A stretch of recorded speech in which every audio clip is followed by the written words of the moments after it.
And Good afternoon, David. And here we are again. Okay. Jackson, we are here again for our, 23rd? I think we're 24th. 24th, and I'm just so pleased that we have a new population rising in watching us, and the more the merrier. That's important because we really need to be merry. We talked a great deal about Oscar Wilde last time, even his father, the modern rules of boxing comes from him. Isn't that amazing? The Marquis of Queensberry. It is. And it's always talked about in matches, and these are the Marquis of Queensberry rules. His name lives on, but Oscar Wilde's name is he's a tragic hero of a terrible moment in time where you could still be killed because of what you decided that you liked sexually. All this stuff should have been long past. But we talked about him in Dorian Gray and using the 24th Prelude. Yes. And I did say to you that he had written some very provocative little things about Chopin. And I have them down for some reason. I mean, I hope I can read it. But I'm going to read this Oscar Wilde quote from his really very important, rather large article called "The Critic as Artist." He was even thinking about that then, the idea of, and that's a rather 20th century thing, the idea of the critic as an artist. He was always, that was a separate thing. Diderot talked about painting, but he was really an author or so forth. Listen to this, Jack. After playing Chopin, and that means that he was playing it himself probably. Okay. As many men played the piano in late 19th century England. The house was not a home without its piano. I feel, Oscar Wilde writes, as if I had been weeping over sins that I had never committed, and mourning over tragedies that were not my own.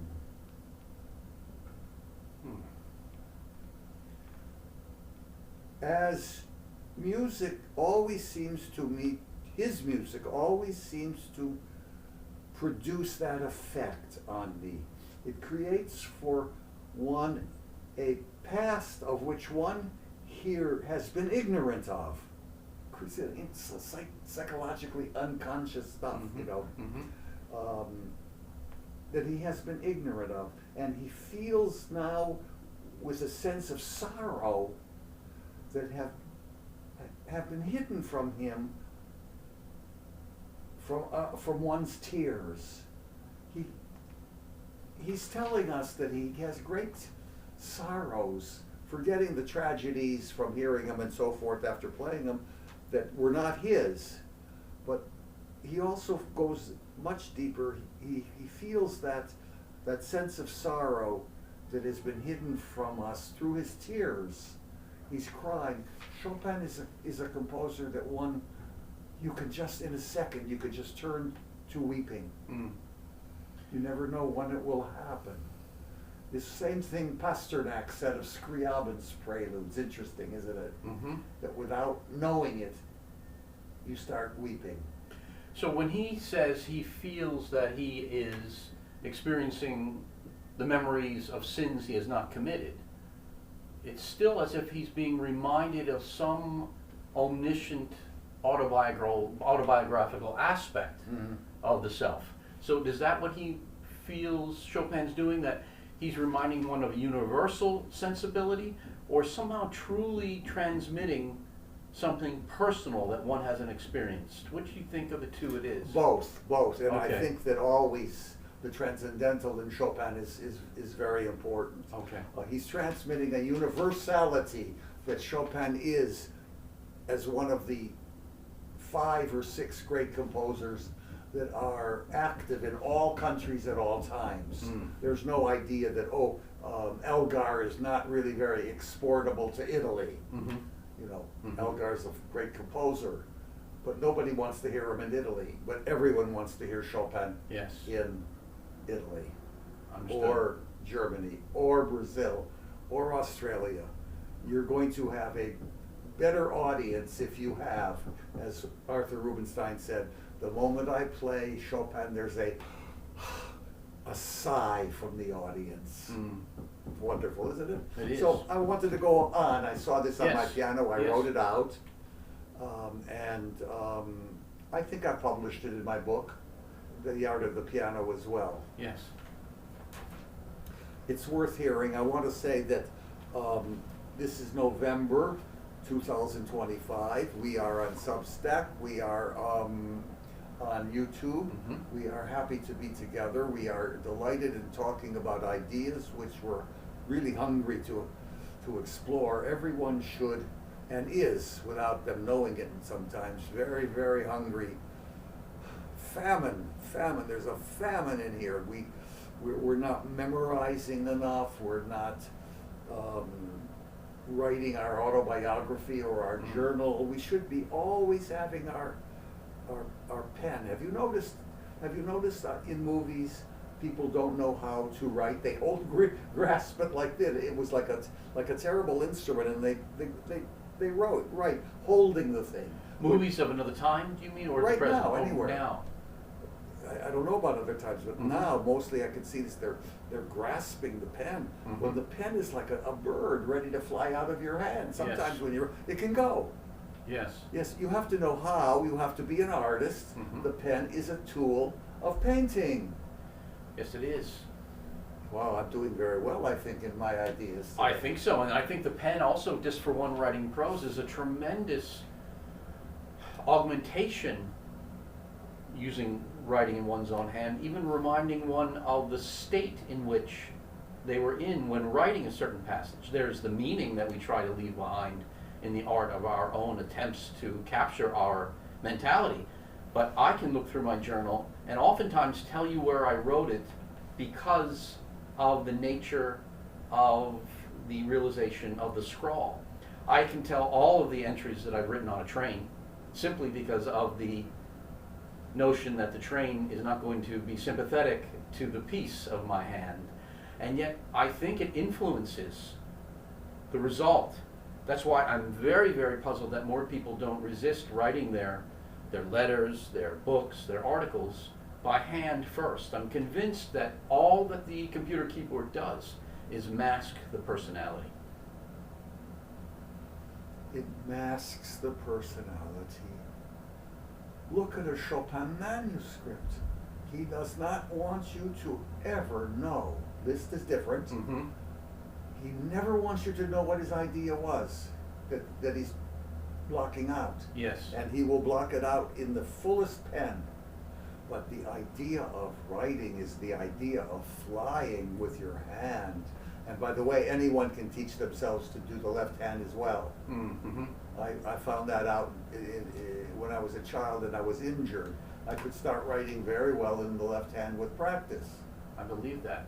Now this opens up a whole parallel conversation to something we were talking about earlier today in terms of intellectual property and the sense of contentment or discontentment that is perpetual for the artist, because he's always living in a sense of mentality and not a resting place in the result of any given work. Why do we think Chopin was so eager to hide the state of transition in his manuscript from even an imagined future peeping Tom on his work? Why cover his tracks so carefully? And cover them he did, let Yeah. me tell you. You don't find a possibility even. There's no doubt that the sacredness of his work was so important that the complete work had to be as far along as perfection and completeness could be. And we know very well there may not be any horizon like that for any artist. I'm going to read a little bit of a Cézanne letter in a minute. But Chopin is so exquisite in everything that he doesn't want even a vulgar note to stick out. He has a lot of trouble in wanting everyone. He doesn't like titles that publishers are going to give him, like in the first scherzo. What a scherzo is an ambiguous word. It means certainly scherzi are not jokes. Right. God, they're not jokes. As Schumann said, you know, how could he walk around in such mournful clothing? The B minor scherzo is a masterpiece of bleak, even barbaric stuff, with a gorgeous middle section of, you know, of a hymn. What was it in that? It's a fantastic question. I mean, I've seen these manuscripts. I'm not a possibility of seeing any deviation of what would be. He knows. He doesn't care that they're there. He doesn't have any, machines to obliterate it. But he doesn't want anyone to know anything about his personal creative life. That's it. So how, after looking at the manuscripts, could you decide that he obliterated the alternatives? Did he clip them out? Or No. Oh no, they're there. Oh, They're always there. You can see them. well, then I'm puzzled. I thought you said the manuscripts don't reflect the process. No, the manuscripts totally reflect the process. No, he doesn't get rid of them. Oh, then I'm puzzled. I thought you had said to a degree more than any other composer that he doesn't leave a... No, many composers, you will see little things or notes or an OC on top, even another way. Yes. Or, no, but this man he will take the whole measure and block it out in black ink and then go on. That's what I mean. He does obliterate the Yeah. alternative reality. Yeah. So this is what I find fascinating. Now, we think he was doing this to a degree to realize an idealization that we at the same time argue an artist resists. Because we were talking earlier today about a wonderful little passage in a secondary source material book about Emerson that I was looking at called Emerson and the Art of the Diary. And what fascinated me in this book, as well as I know Emerson, that sometimes I need a secondary author to remind me of something I've missed. And he talked about a little dispute or a debate that Emerson and Thoreau had, and that Thoreau brought Emerson around his point of view that there really is, for an artist, ultimately no such thing as intellectual property. And by that, he's not really talking about commerce. Both of those men wanted to be compensated for what was their work in terms of a copyright principle. But what they were really talking about was something more abstract. The notion that once something is complete, because it's frozen, in no way represents the fluid mentality that is the true nature of what an artist is. It's a sense of mentality that makes an artist. It's not this respective row of proofs that he's externalized. So that brings me to the notion, did Chopin, maybe more than anyone else, fight this wonderful Sir Galahad battle that maybe you could freeze representations of mentality, and so he would block out these things in the hope of even fooling himself? He certainly didn't want to know anything about him. As you know, that George Sand in a letter says he would be breaking pencils and ink and working for 6 weeks on a variant of something that he may have wanted, and at the end change it back to the original that he was playing on the piano or whatever. Chopin worked from the piano. Yes. But not exclusively. I mean, geniuses don't look at an instrument and say, I have to have the piano to compose. Of course not. Okay. No. So Chopin is he lives a world of idealization. All people are to be used for his inspiration, meaning solitude enough that I can compose, knowing I'm going to die at 38 or 9 or 41, whatever it would be.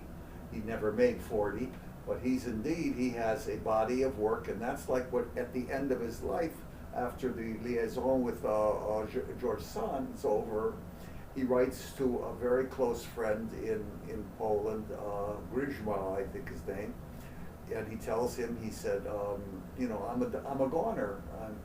I haven't composed in 2.5 years, which was true. I don't have her. He doesn't say that, but he says 2 things where has my art gone? Mm. And where has my heart gone? Mm. So the rest is now getting through the cholera epidemic of 1848, getting himself off to London, getting the two women that are crazed about him, in line so they don't drive him crazy. He's not about to compromise, even in the fact that in a rehearsal he will say, I do not want to play my Chopin E minor concerto if you can't give me a certain amount of rehearsals. And so he refuses the date, meaning even refuses the money involved, just as he refused to take it from the hand of a person giving it for a lesson. The ideal, the climate of the ideal, a phrase by Honecker, is so important in Chopin's music. So I don't know, there's no doubt that he is one of the 4 or 5 major universal masters. Yes.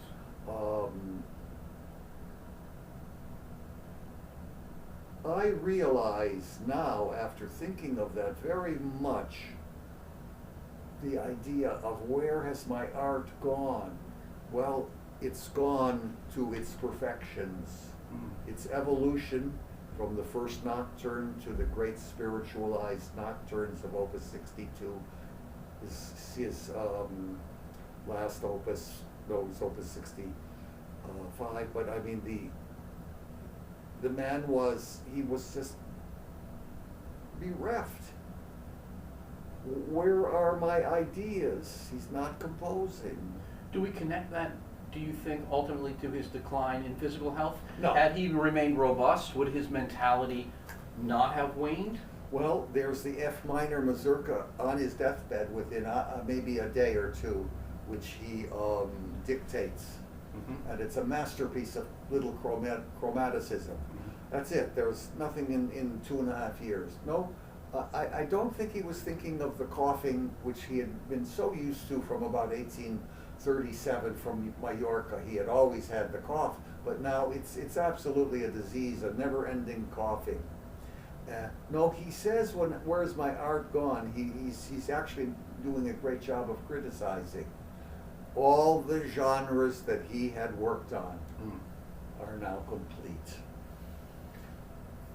The fantasy polonaise is the ultimate from the polonaise, the ultimate from the military or the style of the gloomy ones, or the decorative early ones. All the etudes are totally perfection, a whole new piano idea of technique. All the mazurkas are the greatest ethnic musicology ever put on paper, of 3 dance forms mingled. The scherzi are unique instrumental compositions of a large scale, each with a trio. The fantasy is a masterpiece of 5 great elements. The ballades are among the great narrative poems of all European art.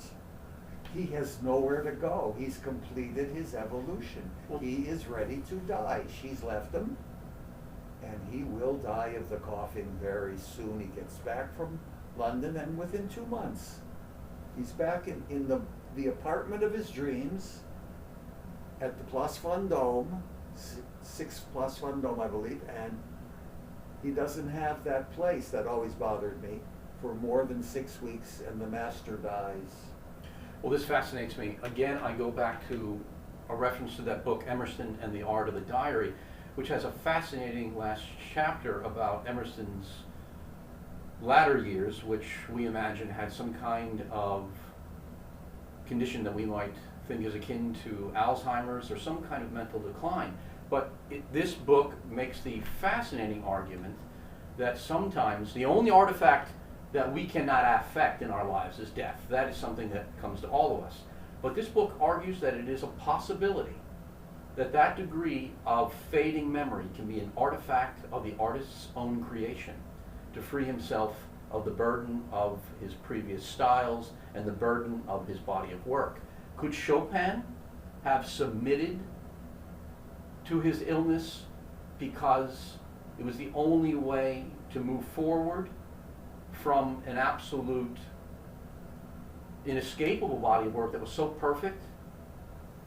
Every work is in the permanent repertoire. It's perfect, everything. All right, so in other words, was his life so complete, his body of work, in essence, was something upon one which could rest? That the mentality of endless fluidness, endless alternatives, I mean, Beethoven's sketchbooks, in a sense, say the opposite. They almost seem to revel, however perfect his final results may seem, revel in the notion of infinitude in terms of options, as if the cosmos is always in his hand, and that a galaxy may appear this way to him at one day, but that he can turn a spiral galaxy into a whole other form if he chooses. It's a different kind of mentality. Do you think Chopin was so complete that he had to create his mortal illness as an artifact of his own end? In other words, do you think his own body, his own will, engendered his end? Is that Definitely. Okay. I definitely see that, because the perfection that he uncommonly created was of such a high level that, unlike, let's say, Emerson's Alzheimer's or something else, he was not about to go into this terminal of the sublime, which is the non-death that you were speaking of, that indeed Beethoven does do in the fragmented works of the last quartets. These have nothing to do with mortal music at all. And he is moving, he's dying too early at 57. He is dying, and he is taking himself into the subliminal ranks of the deepest form of the unconscious that is cosmic, that actually does exist, and only artists of Rembrandt, Shakespeare, Dante have ever taken that immortality and held it.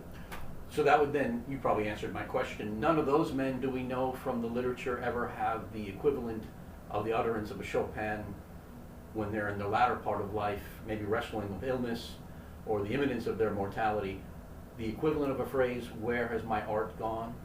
They all still seem full of frontier. Why is Chopin so, that always resonated with me, and I remember reading it first in one of your books, where, in a sense, he lets go with that phrase, "Where has my art gone?" It's in my book. It's an important phrase, a very important phrase about his creativity and creativity in general. Only the very, very greatest artists, of which Chopin, just because of that illness, does not have the years to go. Schubert somehow contradicted this and was able to move into the subliminal in the last sonatas and the string quintet. He, in that way, is your greatest composer. He just stepped into death, just stepped into it, and had completed by the hour those great last works that are so gigantic that they fulfill the sonata form exactly and as greatly as Beethoven fulfills it in his way. What do you think causes the supreme difference in the mentality of a Schubert's willingness to make that kind of leap where a Chopin cannot? Chopin is a sophisticated human being. The naivete never hits him. He's always convinced he's going to die. Schubert never was convinced he's dying, even to the last days.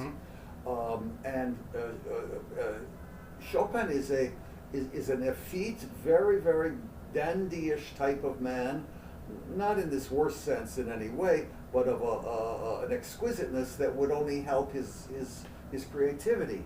But now, that last profundity of the greatest works, his greatest work being, without doubt, if you had to say this and say I'm going to live by it, is the Polonaise Fantasy.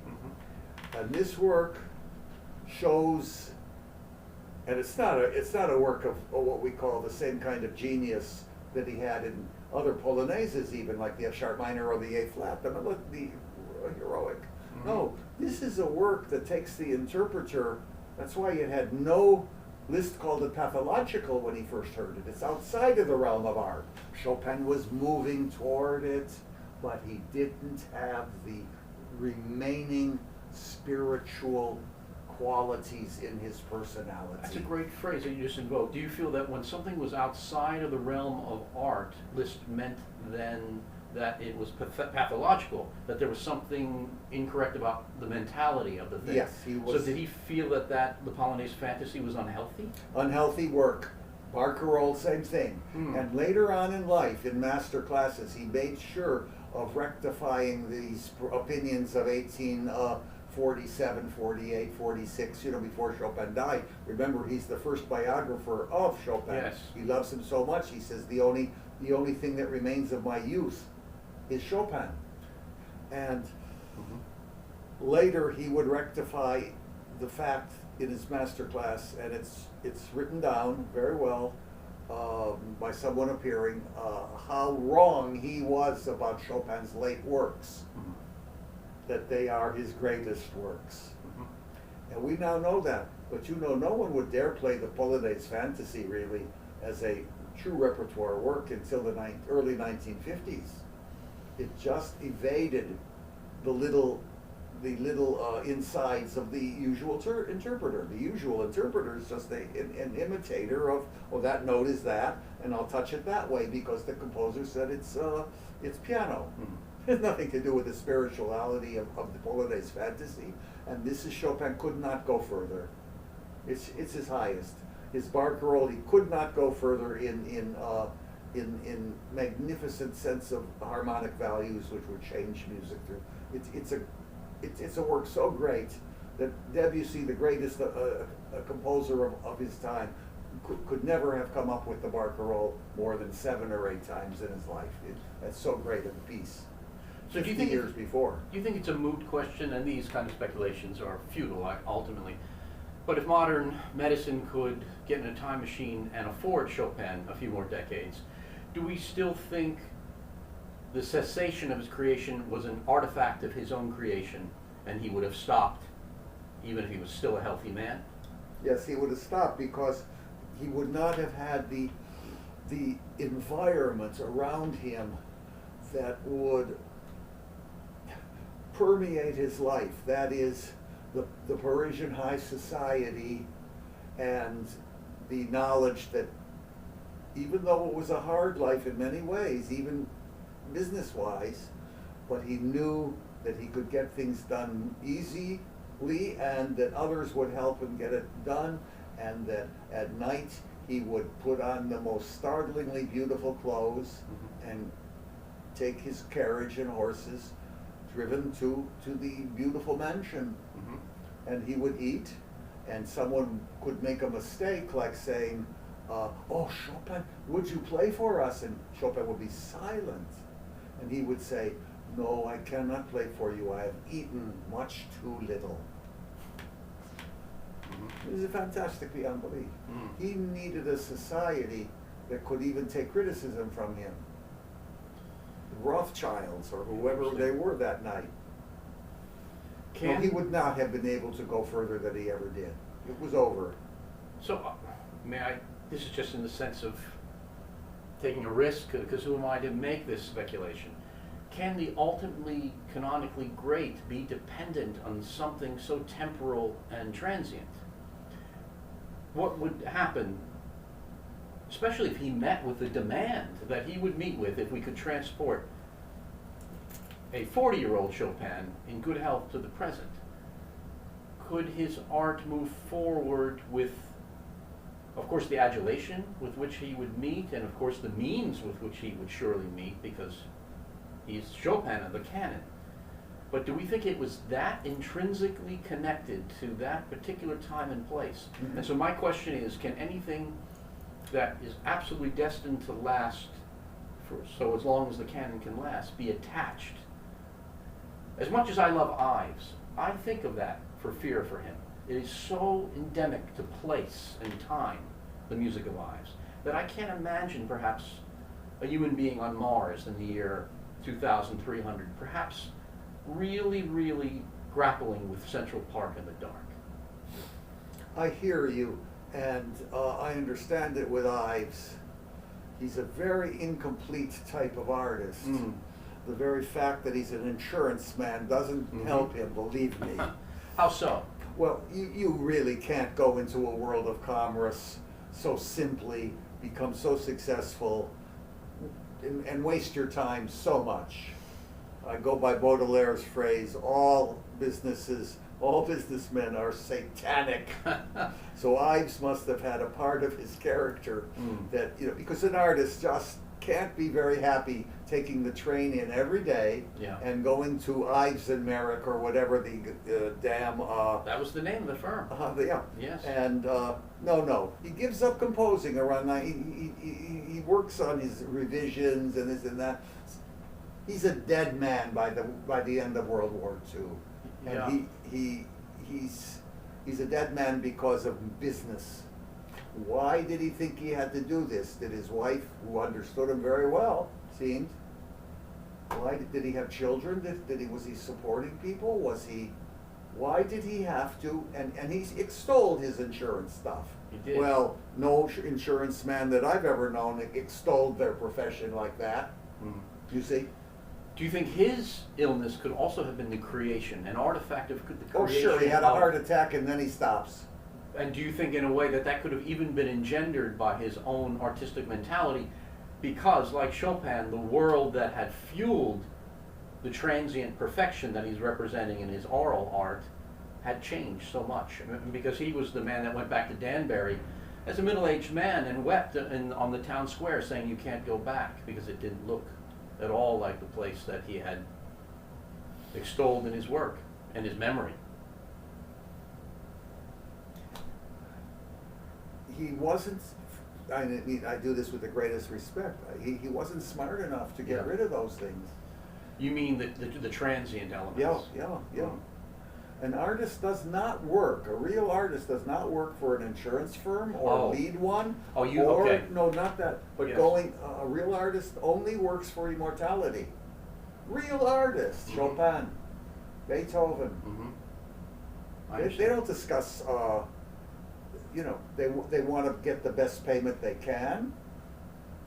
Beethoven realizes very early in the world of commerce, he's in for a tough time with these. Every other person was a composer at the Vienna court. They all wanted to make a living. Anyone could write a sonata. I could teach you how to do it in like an hour. I mean, so these are important things that you're not going to hear on other venues, believe me, because these are very deep, they're very important. Chopin coming back at age 40 in a world like this, well, what would he have? Would he view Stalin's architecture in Warsaw as beautiful? The man who was born in a little place outside of Poland, Zielozola Wola, where would he be hearing his folk material that by 5 and 7 permeated his mazurkas for his whole life? He never had to hear them again. He watched those peasants dance. He saw the whirling of it. He saw the irony, the sexuality, the way he had to write mazurkas for the piano. He saw the whole piano becoming a chromatic garden and he didn't call himself a nationalist composer. Those horrible labels come later. Nationalism, as we now know it, is our horrible nightmare.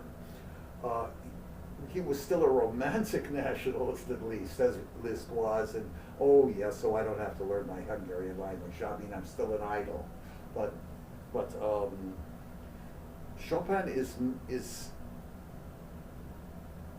not really into helping people be feeling good. Doesn't really make George Sand feel good. He deprives himself of her.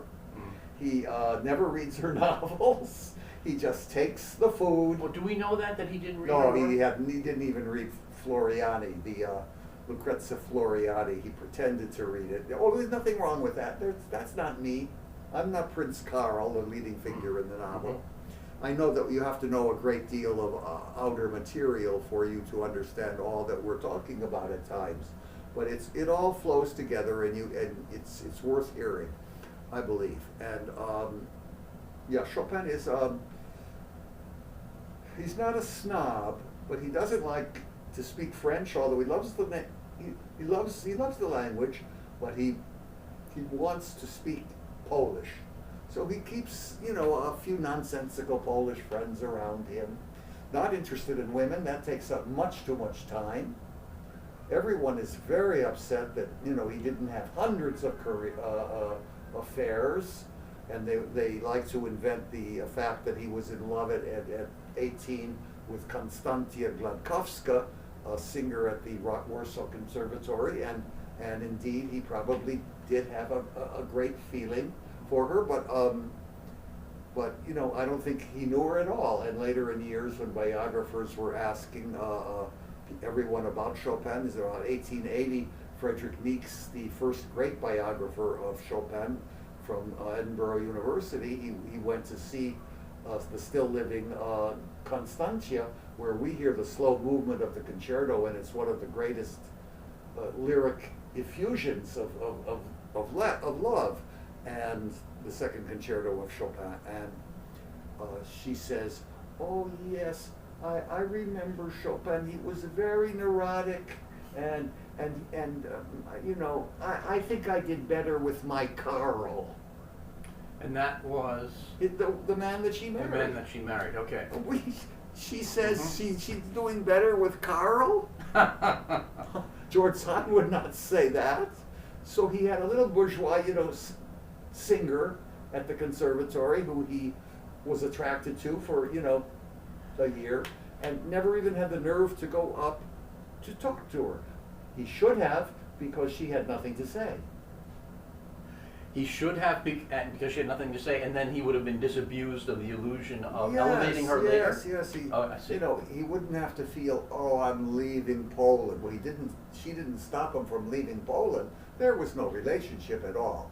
Then there was Delphine Potocka, who was a great courtesanish type, who had all men in love with her, and she was in love with Chopin. She gave herself totally. She got undressed in front of him. He doesn't care. What fascinates me is, even had he spoken to her, we were referencing Berlioz earlier today. It seems as if sometimes there's so much in the mentality of the artist that when he is smitten by a woman, even the disappointing reply will not disabuse him of what his mentality is imbuing into the vision. Yes. Do you mean what I'm saying here now? Let's say when he falls in love, and it's such a passionate fall. I mean, he hits his head on the table, and his jaw breaks open. Or who are we talking about now? Henrietta Smithson. Yes, and Berlioz. Yes. Mm-hmm. The red-headed beauty from the Shakespeare company that came to Paris, where, I mean, she's a great inspiration. She's the inspiration of not only the Symphonie Fantastique, but, you know, of Romeo and Juliet, a work still not comprehended really enough. And here we have this woman who is fairly stupid. She became a well-known actress for a while.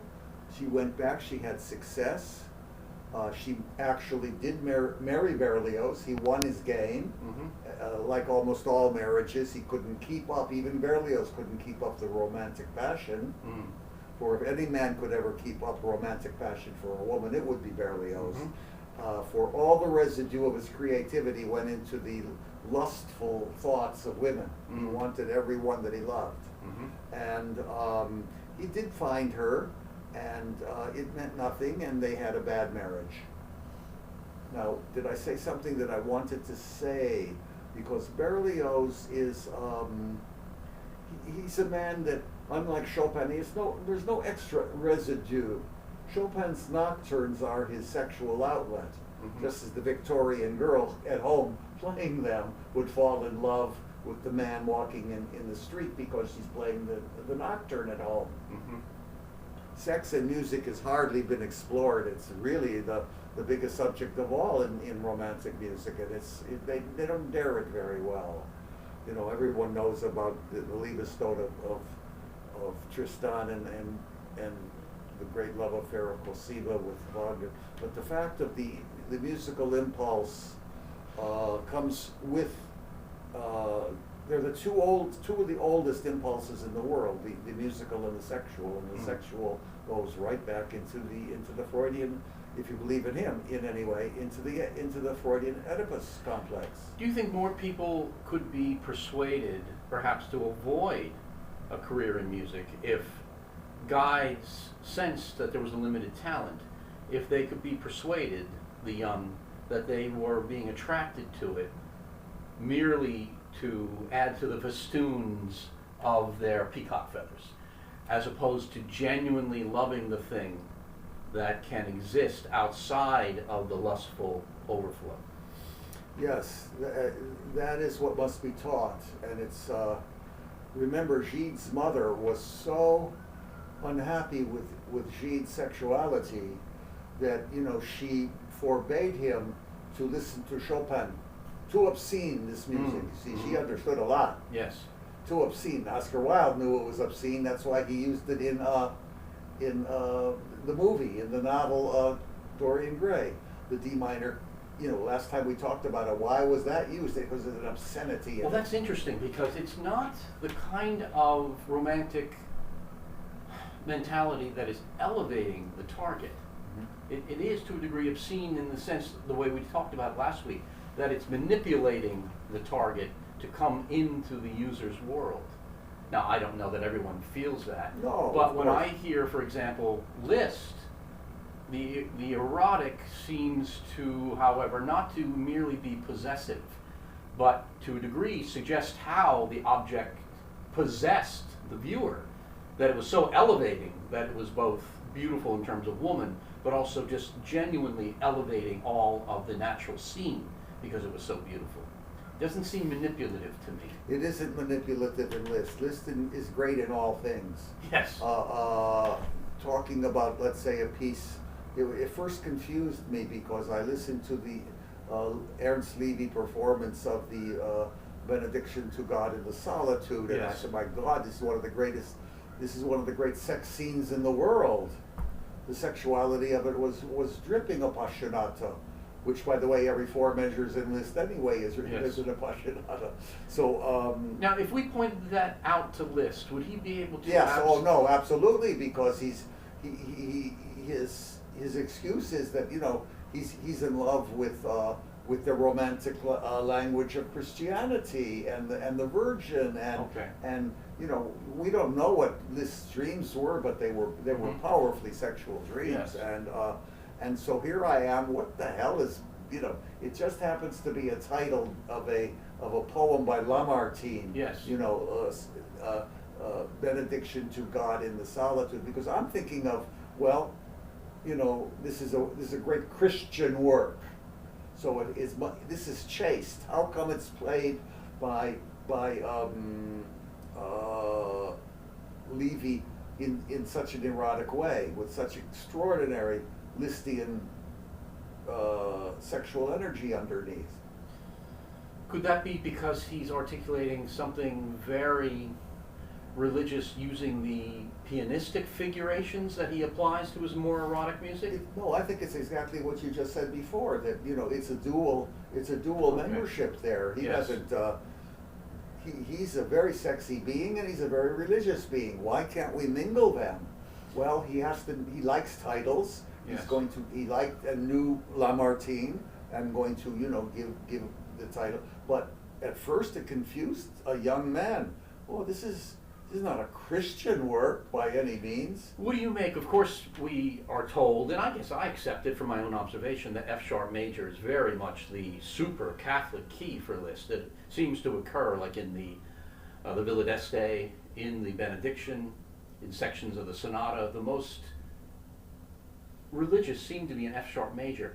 But what do you make in the Benediction piece of that intermediary section in D? That certainly doesn't seem erotic to me. That seems very churchly to me. No? It's misplayed if it's churchly. This is a very agitated movement where those triplets in the left hand in the B flat major section, G minor section, which actually without that part, it would have been just an ABA form, you know, just Okay. nothing. This is a fantastic moment in music, and it's played again with such eroticism by, Arau has no idea what he's doing, Brendel has no idea. They think it's, you know, semi-Christian work or something. They have no idea it is an absolute idolizing some woman. I can accept that. And am I mistaken, David? Is there not a section in the benediction that begins in D major? You know, da da da. Oh, the D da. major, yes. Yes. I call it the Frankian section. Yes. Now Franck seems very, very pure. That's a definite church church bell That's and so the forth. passage Yes. that I meant. It's 2 pages, and it also ends the piece until you have the mystical F sharp major chords again. Yes. But remember, the mystical chord is also used constantly by Messiaen Mhm. in the scenes of the Infant Christ, and it's used constantly. Do you mean the very specific vertical spelling of a chord, Yes. a mystic chord, and that's in the benediction Yes, as well? and Scriabin sexual eroticism is he loves more than anything the key of F sharp major Mhm. or minor. Oh, he's in love with it, and then. And do you think that's because of the way it feels under the hand for a pianist? Because there's so many. No, I don't think so. No. Because obviously you and I both know, or any pianist watching, that F sharp major will ask you to be in your most elevated position on on all the black keys. No, but I don't care about that. I care only about the psychological aspect of the music. Mhm. So we're talking about Messiaen's 24 scenes from the Infant Christ. We're talking Yes. about the great religious music of Liszt in the because certainly the sonata is a great play between the devil and worship. Mhm. And then we have a work in F sharp major also, which is a tremendous masterpiece of repressed sexuality, the Fête à Seville of Albinus, of the third piece in the first book of the Iberia, also in F sharp major. Okay. It's a very important work, minor and major. Of course, Schumann's F sharp minor sonata is extraordinary, and it began with Schumann understanding the key F sharp minor from Hummel's sonata in F sharp minor, which his own, you know, sort of dismissed. No one plays Hummel anymore, but to Schumann it was the epic painting based really on the Titan by Jean-Paul Richter, the writer. Okay. Is a very big piece to Schumann, and it's inspired the F sharp minor sonata, which is one of the great works of the early Romantic period. Chopin's greatest prelude, in a sense, is the F sharp minor. D minor really is doom, and those last 3 Ds are the doom for Dorian Gray. Yes. Mm-hmm. I think these are interesting thoughts. I agree. Do you think that people understand what we're talking about? I don't want to be condescending, but the fact is that you have to be very serious to listen to what we're talking about. I may be right, wrong, I have no interest in what I am, except these are my thoughts, and they have come through the conscious and the unconscious for my whole life. Well, David, I came to most of these thoughts through reading your book, and these were books that I read as discretionary reading, the books that I had to sneak under the desk when I was supposed to be, you know, doing my math work in 11th grade math. And of course we know that discretionary reading is the reading that really stays with us. It's the reading that really, in the way, is the most arduous, the most academic. So I can tell you it was absorbing to me. So wonderful to hear that. You have no idea. Well, you know, all of your writing is absorbing. The only thing, as I said, I fear that you have to be a serious reader. Yes. Here it is. Mm-hmm. I see this. Who put this here? Did this just come by mystical movement? The mystical. Anyway, the new criterion, November 2025. There is an article called "Great Genes" by David Duvall. Me, your host, on No Art, No Life, with my co-host, the great Jack Cole. And I want to say that I'm very pleased that the New Criterion, which is a really fine magazine to say the least, many people think it's the most important cultural magazine we have. It's a monthly review edited by the eminent Roger Kimball, and I'm pleased to say that I'm in this, page 27. It'll be probably in a few stores, but you can certainly find out on the computer or the website, right? Yes. How to buy it, and it's also already on there. I think you could probably find that in a Barnes and Yeah, Noble. but and it's gonna be in Barnes and Noble Mhm. as usual, later in the month probably, but I must say that, I don't care to read anything on the computer, I have naturally, but I find that I must touch the paper, which is really good. Roger Kimball, as I said, is the eminent, what are they called? The editor-in-chief. But the editor that I work with is a wonderful man, Benjamin Riley. There's a young fellow there by the name of Isaac Sly, who's just a simply terrific man. And there is also a piece in this by James Panero on art. He's the very, very important editor in this. Where is his name?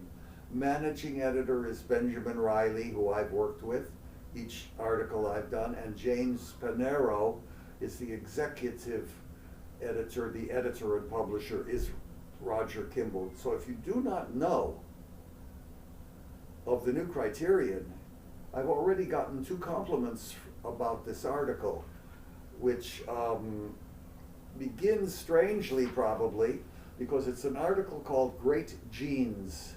And I say on May 3rd of this year, the horse named Sovereignty won the 151st Kentucky Derby at Churchill Downs. My father had been a fan of the sport of kings, and so forth. I go on and I talk about racing, and then finally least this turned into an article on racing. Let me say that on that day of the Derby, I was at the piano practicing Bach's Toccata. And from there, I talk about the genealogy of the Bach family, and then I go through it with different painters, poets, and artists. This is the most unvaluable, no, it's a good article, I think. I don't know. And what's important to me, that it's published, and published well. Yes, it is. It's beautifully said. Mm-hmm. Get it, please. Do me that favor. Mm-hmm.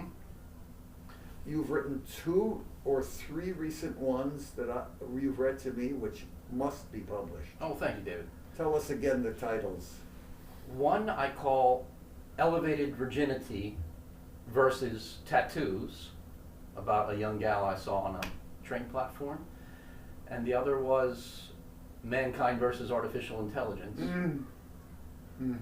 Those I've submitted or are out on the rounds of submission. Now, on a little note, sometimes we've made allusion in our program to our setting. We're speaking here from the West Side. I wanted to know, David, if you know what I think is a very, to me, meaningful little bit of information, that every time I come to visit you and we have our conversation, and in the past we've referenced Superman lore a lot. Do you know that one of the only 2 surviving telephone booths in all of New York City is only about 100 yards from this site? So the notion that Clark Kent could still change in private is still alive here on West End Avenue. I never fail to pass that booth and always feel charmed and always feel obliged to put my hand upon it. You know what I am when I see it, scared that it's going to be taken away. It won't, because I did some research. That has been inducted into some kind of historical landmark status.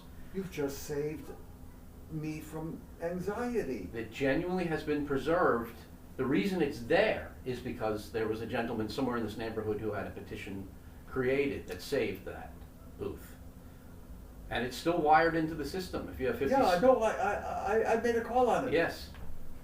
And it has a genuine structure, because as of the 1978 Superman movie, they already had the sight gag on Superman's first night of Clark Kent looking to go to change, into his costume. And it was from here? No, but he looks for a phone booth only to see in the 1970s the ones that were developing that only had the slight little cabinet at the top. Yeah. And it's a joke between him and the audience that he obviously can't change in that. But he can still change on West End Yes, Avenue. and you could, everyone needed, and does need a phone booth out there to make sure that nobody knows who you're talking to. Yes. Anyway, the last one in all of the great metropolis of New York City, one of the last two. Where's the other one? The other one is only slightly further north, I think, in this same neighborhood. So This is great information. I thought you might like to know that because I'm always charmed by my journey here. Oh, this should be bringing in us into No Art, No Life, at least 400,000 more people. I think so because it's an important part of truth, justice, and the American way. Almost every truth, justice, and the American way. Oh Yes. my God. Mm-hmm. Clark Kent, what was that? How did it start? Strange visitor from the I think planet it's Krypton. faster than a speeding bullet, more powerful than A a locomotive. Even able leap, to bound tall buildings, right? able to leap tall buildings in a single bound. Bound, yes. Look up in the sky. It's a bird. It's a plane. No, it's Superman. It's Jack Cole.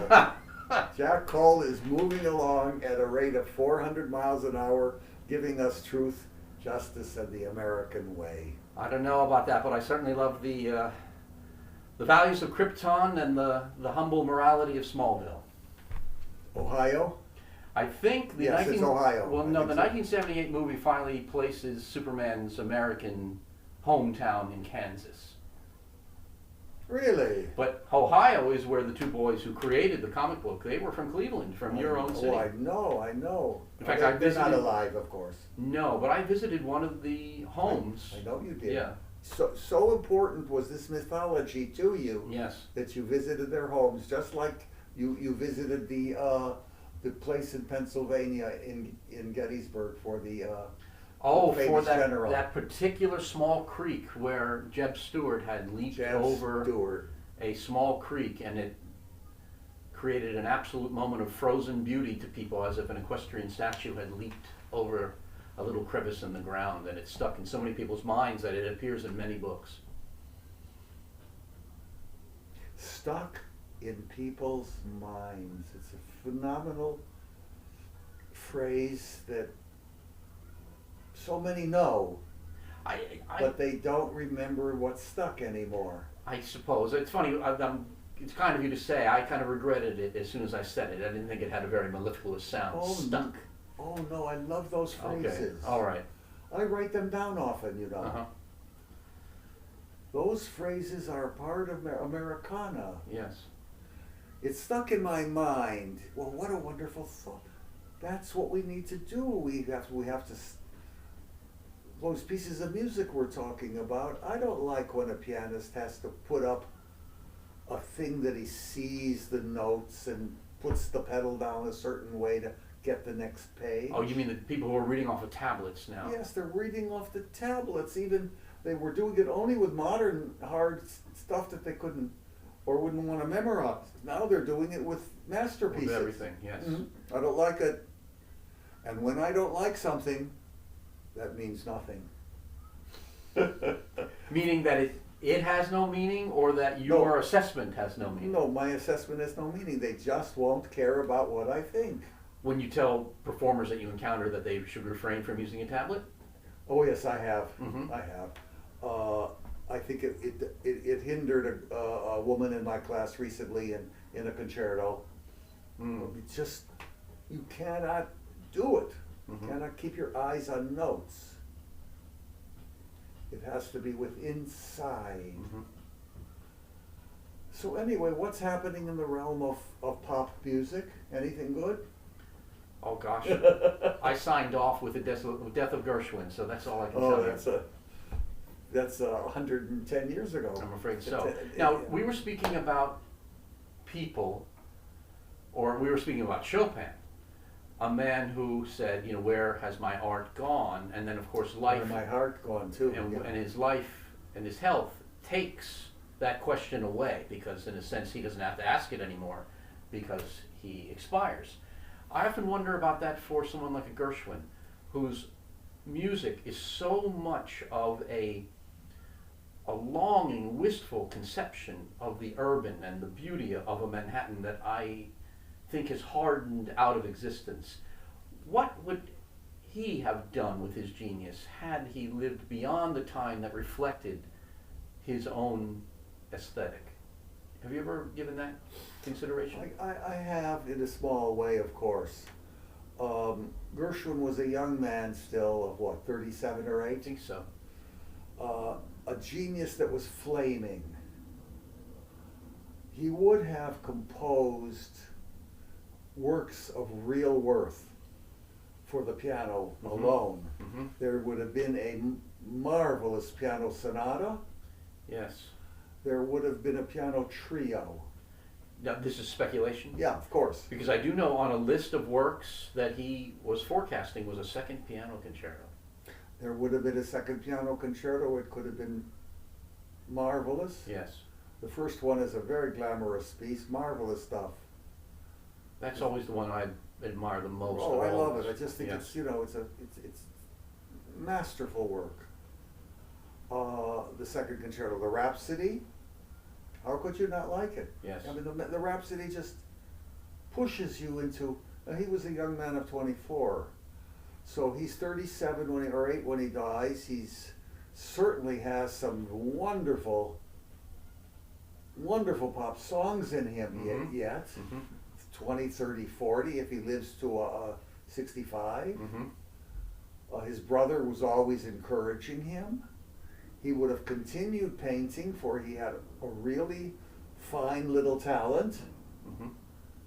His portrait of Schoenberg in Hollywood is, nice. Nothing. I mean, he has nothing compared to his musical talent. Mm-hmm. Gershwin's painting, but it's a nice talent that he would have possibly developed into abstraction, and maybe we would feel something of his unconscious coming out. As almost all my paintings have something of my unconscious that I'm interested in seeing, not in how I represented an eye or a nose. Mm-hmm. There would have been entertainment of the troops during Yes. the World War. He would have taken it seriously. Mm-hmm. He would have finally had a marriage with one of his many girls. Mm-hmm. He probably would have married a movie star. I mean, I'm writing a biography, aren't I, Yes. here? The last chapter of Gershwin. He would have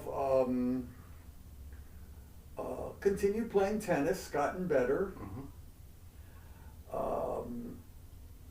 Wouldn't have wanted a child, no.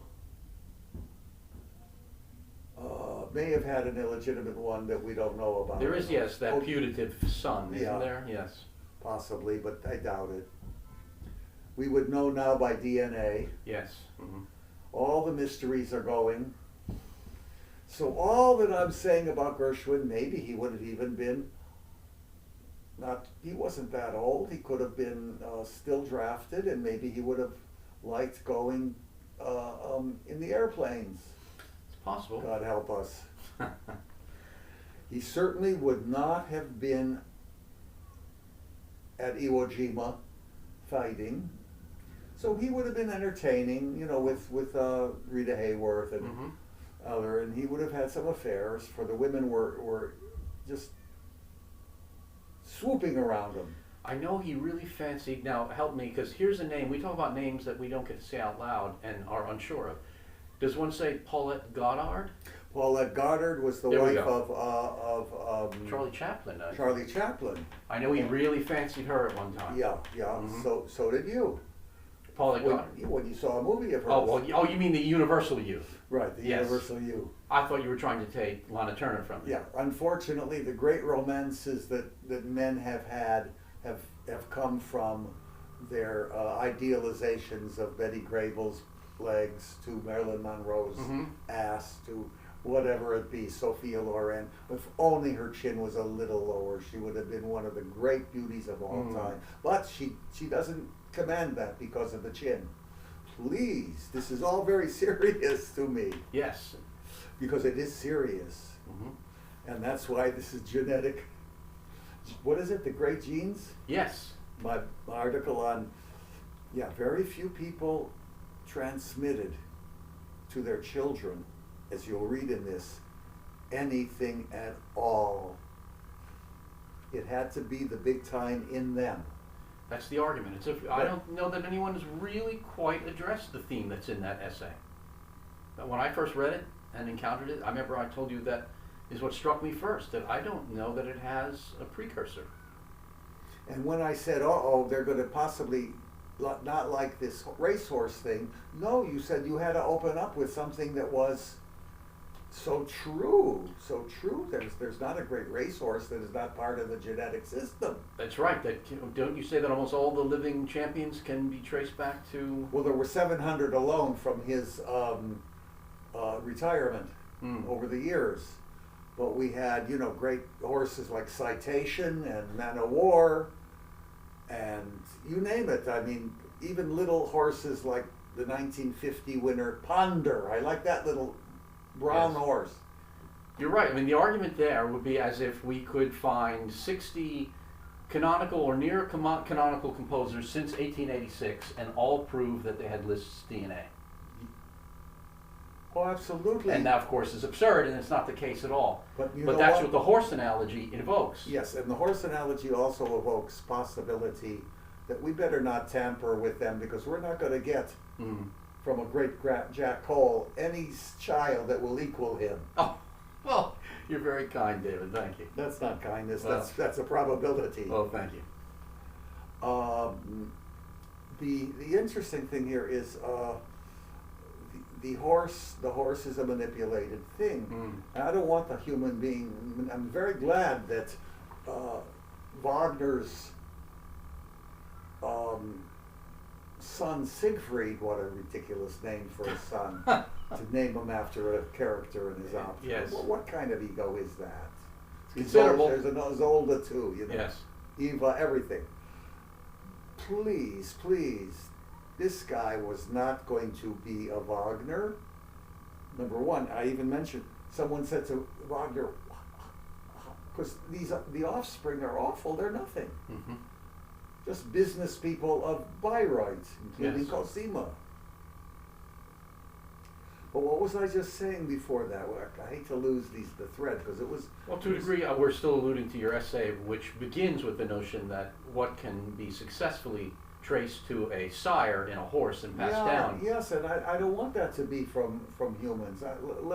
Let them just be these 8 children of Schumann and Clara that have nothing to contribute. Well, that's why the article's rather reassuring. I think it because is. Notwithstanding efforts to make those consequences, meaning having the children nepotistically forced to be artists like their parents, they don't seem to succeed. The only place where that seems to work, and it's certainly not artful, and it's not art, is Hollywood. And I'm always distressed to see, oh shoot, that's someone's cousin, or that's someone's son, or that's someone's daughter. And of course the first thing that person's desperate to communicate is that they made it on their own. Now, I think that both decries the limit of what they think is an art, and it also is just an outright big fat fib. They're absurd. We're talking absurd. I know it's an absurdity, but I'm saying it's the only place where we do notice the kind of dynasty element. What, Michael Douglas is not even nearly as good as Daddy. Right, and you also see a decline. It's not an ascent of power. Yeah. Wagner's Siegfried Boy was nothing that Wagner wanted. He didn't like his sexuality, and he didn't like his music, and he wrote operas and conducted them. Yeah. Well, how could he even write operas? Wagner was the most famous man in the world. Yes. That's why he wrote operas. Nepotism. Yeah. In what way? What do you mean that he wrote opera? You mean the son wrote them? The son wrote. Yes. He Okay. Was so no matter what, you're not going to outdo Daddy or Mother. Right. And unfortunately, I do say mothers didn't have much of a chance in the world of creativity because of babyhood. And the Bach family, Bach only, it's in here, read it, Bach talked about 3 kids. and they still have a little semblance of that we know about them. You know, Johann Sebastian's child, Johann Christian, CPE, and who was the other one? These are the two that have some sort of, you know, remembrance. Yes. But no, there's no one. Schoenberg, no. Alban Berg, no. And performers, they're another category. That's Yes. You know. As for movie stars, well, Garbo never had children, but I mean, there's not going to be that girl would go crazy being Garbo's. How could I be the daughter of the most beautiful woman of the 20th century, right? If you agree or not agree, doesn't matter. The point is, they had a hard time, these offspring, probably. I can imagine. I haven't seen enough silent movies to really decide the impression that I would form between Douglas Fairbanks and Douglas Fairbanks Jr. Yeah. Douglas Fairbanks, the first one was more agile. This Okay. guy really could jump around. Yes. Anyway, subscribe to us, come back to us, don't fail us, Yes. talk to us, write to us. Jack will answer and I will answer. We are in love with getting some of our ideas out to whoever we can. I agree. Is it whomever we can? In love with getting our ideas to whomever we can. Yes. To whomever we can. I've always had trouble with lots of little words. No, I think you distinguish your subjective and objective very well. Not very. It only comes from the ear. I never learned anything. Never went to school at all. I mean, I don't know how I got away with it, but I really definitely got away with it. What language? I never took a book home. I never did homework. I never learned to swim. That was something you had to do to graduate. And yet you're one of the great readers. Nothing I knew from the beginning that was ever anything about high school or middle school, or especially the first school, elementary school. I never learned a thing in my life. Could not understand why I couldn't learn. Because you know what? I swear to you, in my generation, they never taught anything. I think I know what you mean to a degree. I don't know why I'm thinking of this question. I've asked you this in private. In terms of reading, I still have a bit of a hang-up where I don't know if I should push on with a book, knowing that the book is considered venerable, and push on with it when I feel its use to me is limited and my interest is failing. Whether or not that's a fault of my discipline, even though I've proved my discipline as a reader 1,000 times over, or if I should just immediately move on. And you've argued that The book is over with the book for is you. over with, yeah. Why are you giving yourself to that? There's thousands of incredible books. I don't know why I do that. And that has to be a vestige of the elementary The school experience. puritanical concept of you start the book and you read it. Well, 90% of all books get boring by the page. I Yes. mean, you know, it's very, very important to reread the books that have meant something. The classics are always interesting. Sometimes a book that's insignificant in my case, called The Jealous Mistress by a German author. I looked him up once on the internet. He was on Bogen or something like that. I read it. It was a very influential book when I was 14. The Jealous Mistress. You know, what a coincidence. I know this is merely a superficial coincidence. But obviously I've proven to you many, many times over how much I love Emerson. But in that book, Emerson is quoted as That's lithographed. that's because, I was just about to say that, see, you just anticipated. And in your preface to Reflections from the Keyboard, you quote the phrase, "Art is a jealous mistress," which comes from Emerson's, believe it or not, the essay is called Wealth. I had no idea. That's where it comes from, which is from, I believe, The Conduct of Life, which is probably considered the last book that he was able, under his own powers, to assemble before his cognitive decline, and he needed the assistance of others. But it's funny that the very notion that you say he quotes Emerson in that book, and first time I ever even read any Emerson was in the preface to Reflections from the Keyboard, where you quoted No kidding. art is a jealous mistress. Oh, that's wonderful. That's in My the God. preface. Yes, Because yes. you were talking about practicing and how any hour that a pianist thinks could be dedicated to practicing starts to haunt his conscience. Yeah. Which then makes me ask one other question, if I may. That same guilt about reading, the puritanical residue of the elementary school person thinking, I should finish this because this book is ostensibly venerable. For the pianists out there, I very quickly, however, didn't have that feeling in terms of refusing assignments from teachers. As soon as I could, I stopped that very, very soon. Was that the case for you? I can remember the last piece that I ever undertook because a teacher said I really should Oh, study. I would never consider anything a teacher would give to me. Thank you for saying that, because I did that too very early. That's why I left Madame Courtoyer, because she wouldn't give me the pieces I wanted. Yes.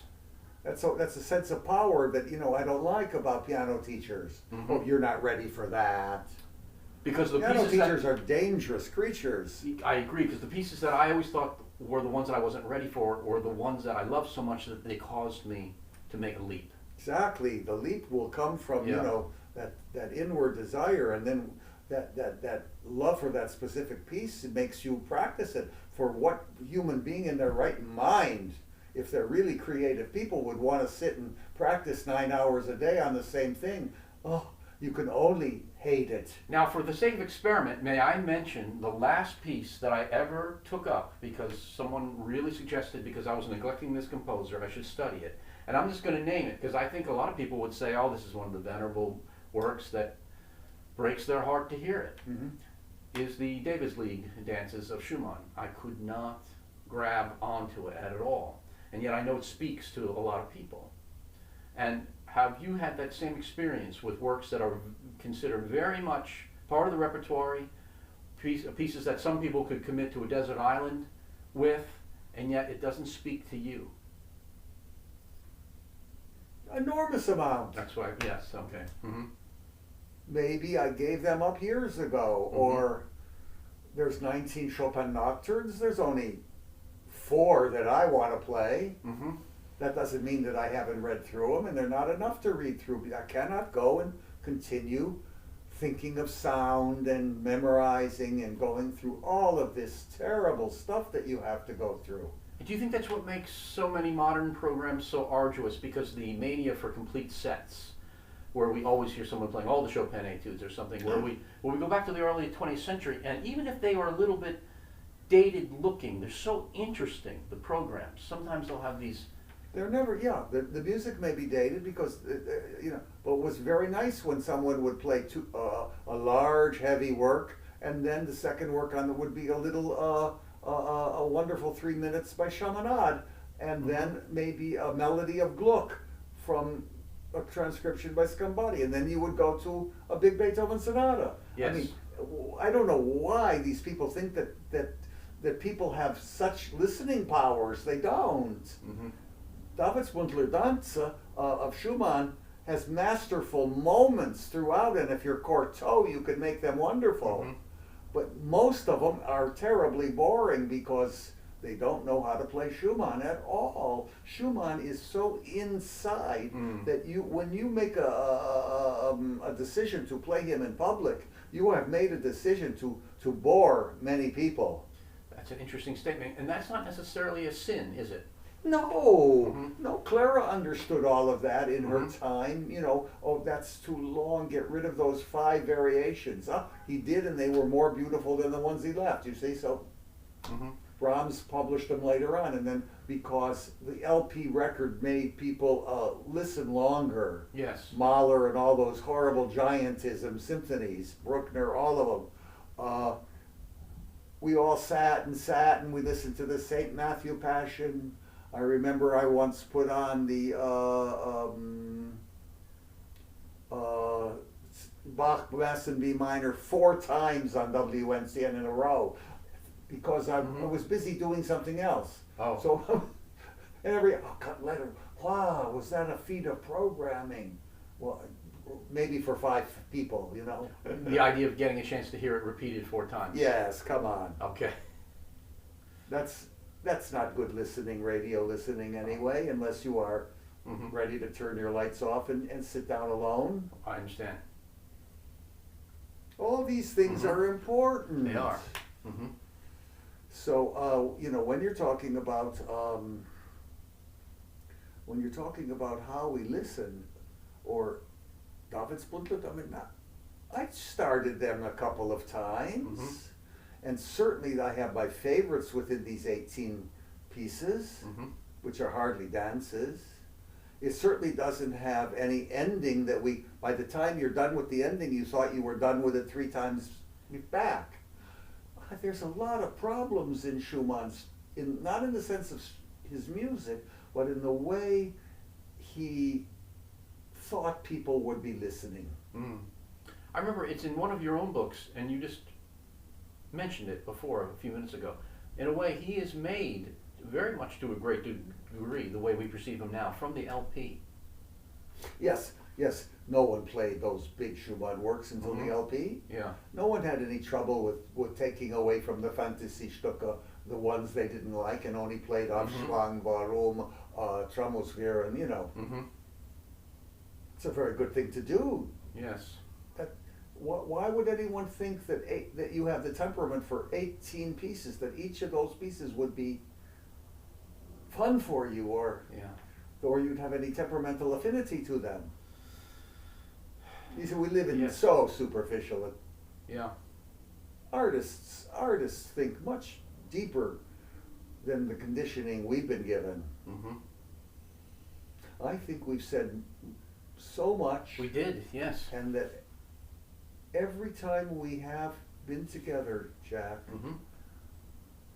I've been so elated, at least I have, with the fact that I was able to get these things out to you. I feel the same. Thank you, David. Thank you so much. Okay. This is Jack Cole. David Duvall. Duvall, yeah.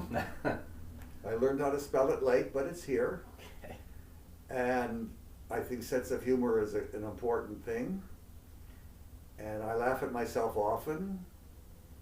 Not afraid to talk to myself if, I'm mad. Damn you. And yeah, I'd like to know everyone. I understand that. I'd like to know everyone that's worth me knowing. And I think... Am I a snob? Oh, those words are so silly. No, I think we're slowly coming to know the ones who are worth knowing. Great. All right.